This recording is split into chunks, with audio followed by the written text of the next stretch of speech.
Good evening, viewers, and I am posting this after multiple tries. I've got something to show off a little bit here in the Grand Prix Expert mode of the Sapphire Cup of F-Zero GX.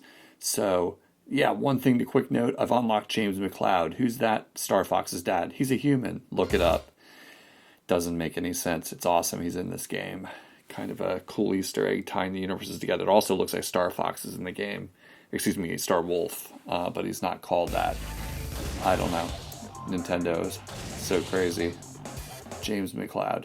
You'll see me clicking through this stuff pretty fast because this is about the probably 30th, 40th time I ran this course here, and I'm just going to do some commentating on what I've learned as I work through the Expert Cup. This is the second cup of the Expert Cup. Track 1 is one of the hardest courses to finish high in the rankings. For this cup. It took me a lot of tries to start to be able to place in the top 10, usually landing around 13th. I'm certainly by no means awesome at this game at this point, but you really need to land a good spot for the point scoring in order to get on and hope for the first place win overall. Really being your goal to win high enough spots in all 5 courses, of course, just like Mario Kart or something, to win the overall cup. So it's a short circuit, this one, relatively speaking. I'm already on halfway through lap 2, and that S curve right there that I just did is the hardest part of it. And got to recharge my boosters because you're going to use your boosters a lot on this one, and virtually all of them, except for the final course in this cup, are you going to use your boosters almost the whole time. One of the big tricks is having enough energy to survive a collision at the end of this course. You'll see I'm almost out of energy. If I took 1 1/3 hard hits, I'd blow up. So I took a tag there. That S curve, I made it a lot better than I normally do, and you can see I'm on the red. 17, 16, 18, 19, zipping. And not nearly my best finish. I was willing to go on with it because, like I said, I probably did this 30, 40 times. And if it's not apparent that this is difficult, this is difficult. You'll see me clicking through screens really fast here because I've done it so many times, and I'm just like getting after it now. I'm really like buckling down. So, Port Town Aero Dive is probably the easiest course to finish first place. There's Rob in the sky, of course. In this particular cup, getting first place is crucial to win the overall cup. You got to do well here. Here we go. Gonna get out and lead early. It doesn't really matter though. You can totally like mess around a little bit in this course. Like I said, it's the easiest one. Now, when you're racing, I'm playing expert mode here, which is nuts. I didn't think I'd ever get to this level when I started this game. I honestly thought like normal was so difficult that's where I'd cap out, and that I wouldn't bother. But I really, really like this game. It's one of my top favorite Gamecube games of all time, probably already, and I only started playing it just now and recently, 2020, into 2021 now. Here, I've been playing it a good bunch. Really got back into my Gamecube in a big way lately. Been playing with it a lot during the long stay-at-home months. It's one of my many consoles, and honestly, probably the Nintendo console I played the least in its heyday, in its legitimate lifespan, sales lifespan, because I was in grad school and very busy with my personal life at that time, so I wasn't playing a lot of GameCube. I missed tons of games on GameCube, and I'm looking to fix that. This is one of the great ones. So we're ripping here. We're doing good. Second lap, heading back up the hill, heading for the home stretch here. This is always I misplaced where we were. Okay, the big jump. Just holding on to the lead. You don't want to get sloppy though. In expert mode, you can fall prey to your own bad habits because once you've gotten good at the medium difficulties, you'll sort of assume you have the lead, and if you let up at all, people will blow past you. Whereas maybe if you're in normal difficulty, you get away with like easing off a little bit. You have a little bit more. See, look at that. They blasted by me. I mean, it's only because they got the boost and they hit the starting gate and had their full boosters, so they put the pressure on. But so now I have a race on my hands. That guy went for first, and he wants it. You can feel it. Like I'm gonna knock it first if I don't hurry it up here. I really could use a first at this point. Honestly, commentating this, recorded this actually run last night, and I'm commentating it tonight. I don't quite remember if I get first place or not. Down the steps, the Smash Brothers steps, I think are in my head. You know, I'm closing in on it, but it's really about this home stretch, not banging the wall there. Of course I did.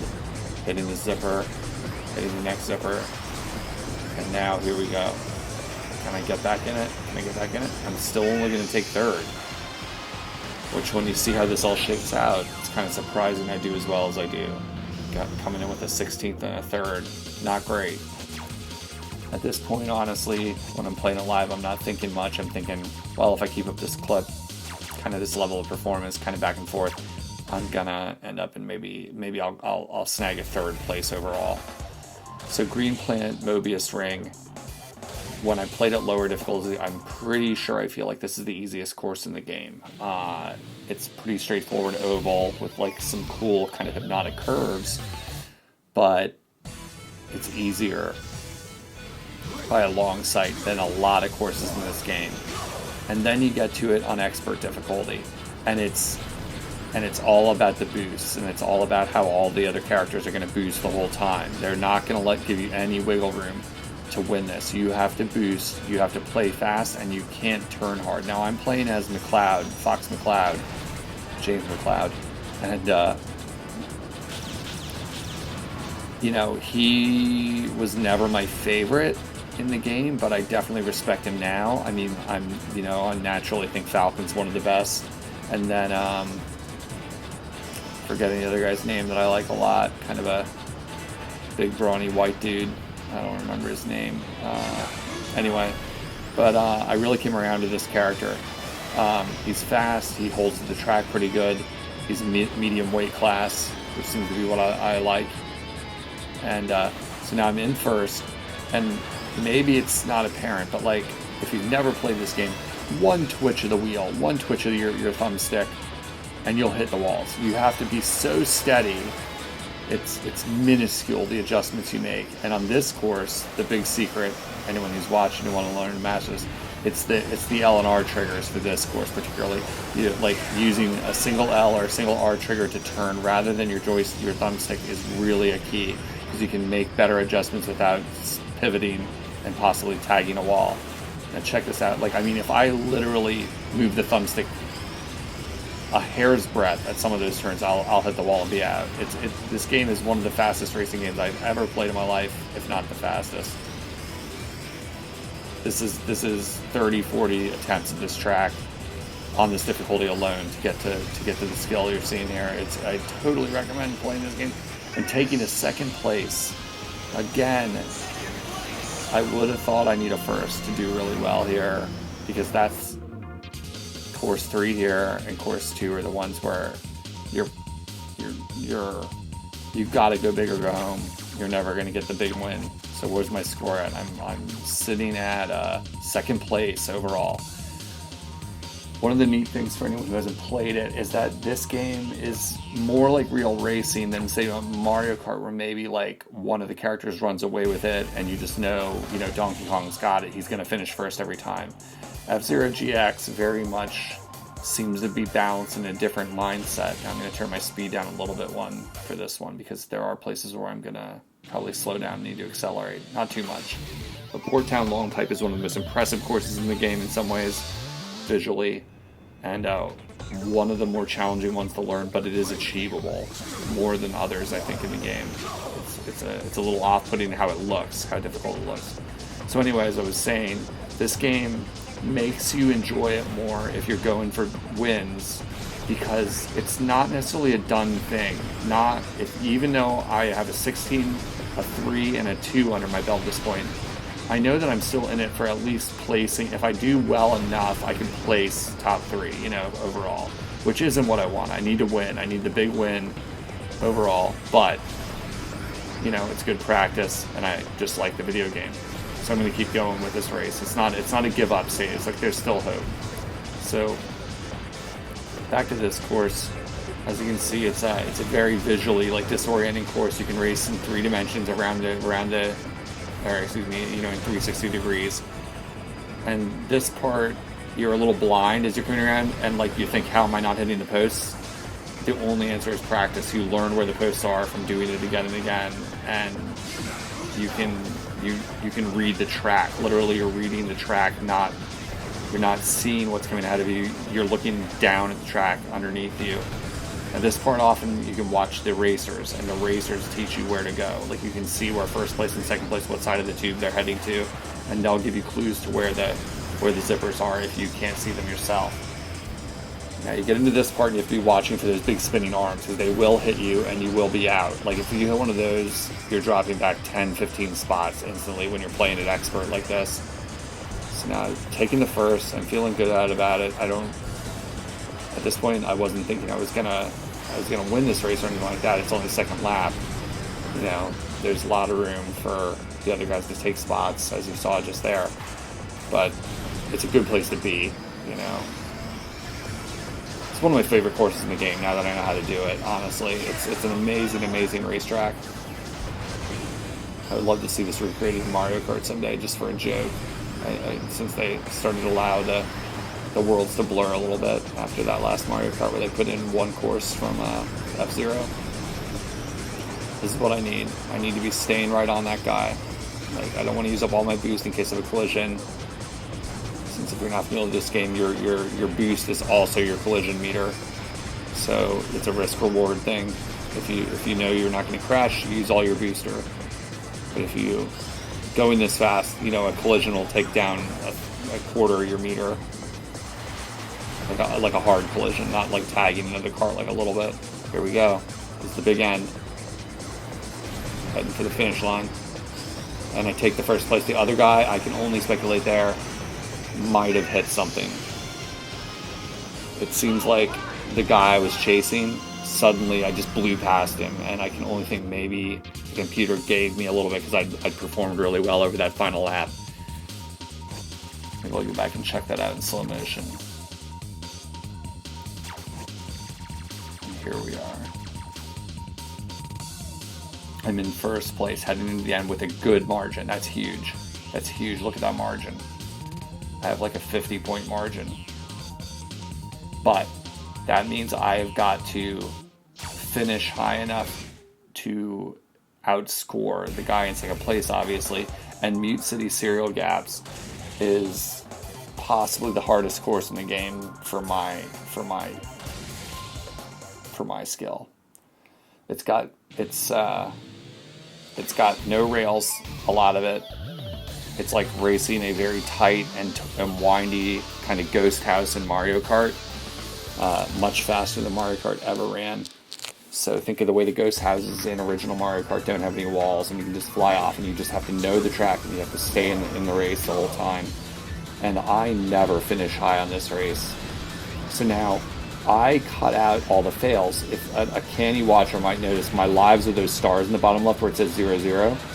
Going into this, I hadn't used any lives. I still had 3 retries, and I cut it out of the video here because I used up all my retries, and this is my final attempt. If I crash, if I fall off the track once, at this point the game is over, and you wouldn't be seeing this video.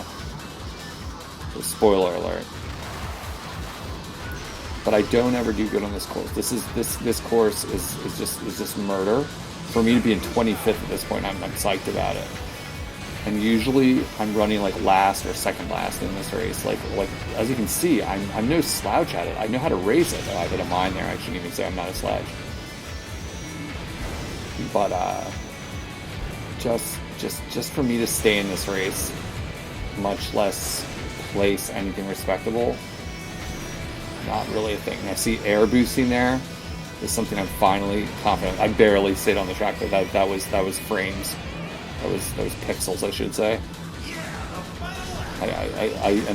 Had I not been more as experienced as I've been doing this course over and over again, I would have definitely wiped out. I would have just freaked out so bad after I landed back on the track. I would have missed. I just would have messed up out of being freaked out after I landed. So this is the final lap. This is the end. And I'm in the back of my head, I'm thinking I need a decent place to at least get enough points to outscore my next highest rival. And right there, that air boost was it. That air boost, something I'd never been really doing before. And so I hit 19th place. I'm definitely holding the controller, thinking, well, no way, 19th. Not enough points. You know, I don't know what the places were of my opponents. And then I hit the button here. Yeah, little wyvern! Like, I literally couldn't believe it. I only won by 7 points. And I sure raced sloppy. And I sure didn't quite earn that. But I'll tell you what, it feels good. This game is brutally difficult. And I wanted to share that win because video games are awesome, right?